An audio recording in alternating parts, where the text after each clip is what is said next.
Welcome back to Two Wants to Know. North Carolina Attorney General Josh Stein is here taking your text questions. All right, we're back to the robocalls. I know it's one of your favorite topics. You've done a lot of work on it with the whole shaken and stirred thing. This person is saying, how can you make these calls stop? I'm supposed to be on the do not call list. Are there laws against robocalls? There are laws against robocalls, and the do not call list is important because that's something that legitimate companies will use in order to determine who to make marketing calls to or not.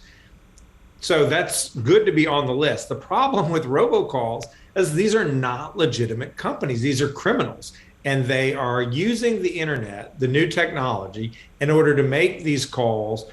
Often they're from abroad, but they can make hundreds of millions, even billions of these phone calls. And it is against the law. And something I'm really proud of is that law was under threat. There was actually an argument before the United States Supreme Court to strike down the Telephone Consumer Protection Act, which makes these laws illegal. But I wrote a brief that got 35 other attorneys general to join, bipartisan group of AGs, and our argument prevailed that the law does apply.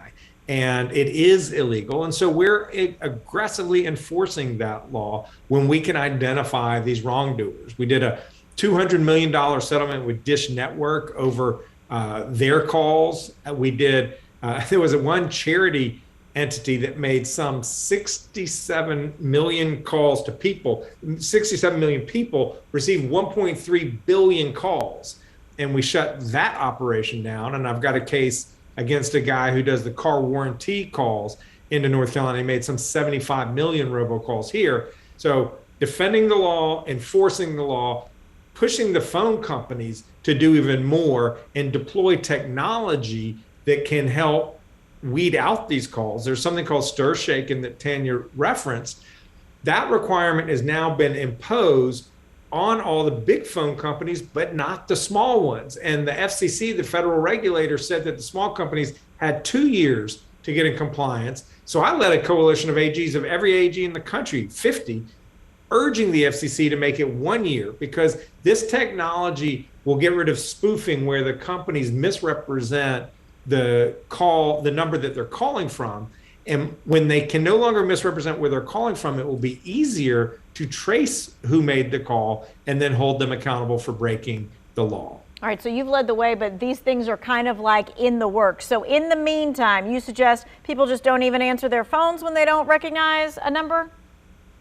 One thing that we did with the phone companies is we made them or urged them to make available tools that will show up on your screen. It'll say spam alert or robocall alert or possible telemarketing. Those cues, you should absolutely follow them. Don't answer the phone if that's what it is. Look, if it's someone important, they'll leave a message and you can call them back. And sometimes even those spam calls, they leave a message about my car warranty that I don't really have or don't really need. And I just know that it's not a real thing, so I can just delete it and I don't have to talk to anybody. Delete. All right, so this person says, we get a lot of robocalls, but yesterday someone called and said, hey grandma, this is your grandson. That's heartbreaking. Those are creepy scams. It's called the grandparent scam. And what they'll do is they will call and say, hey grandma, this is Jimmy. Oftentimes they'll have done a little internet research on Facebook to find out the name of your grandchild. Then they will call you, and immediately what happens is they'll say something like, grandma, don't tell mom and dad I'm in jail, or don't tell mom and dad I've been kidnapped, something that's incredibly traumatic. And immediately you go into this frightful state. And when you're in that agitated state, you don't think clearly. And that's what they're hoping on, is that they will then trick you, say, grandma, I need some money, help me out. And then that way I can get out of this problem. Don't fall for it. Call the kid directly, hang up and call your kid directly, and they'll answer the phone and they won't even know what you're talking about. Right. Now, great advice there to call that child directly, or call the parent directly, or call someone who knows where that kid is. Hey, one last thing. It says, my husband keeps getting a text that says he's the winner of an iPad or an iPhone. All he has to do is send a credit card to pay. Is it a scam? Yes. It's a scam. They're trying to either steal your money or your personal information, your identifying information. Do not respond to texts that come unsolicited over your phone. just like you delete all those spam emails, just delete those texts. Absolutely. Thank you so much for your time and your expertise taking all of those text questions. If you missed anything, maybe one of your loved one needs to hear his answer to one of those questions, go to the Two Wants to Know section.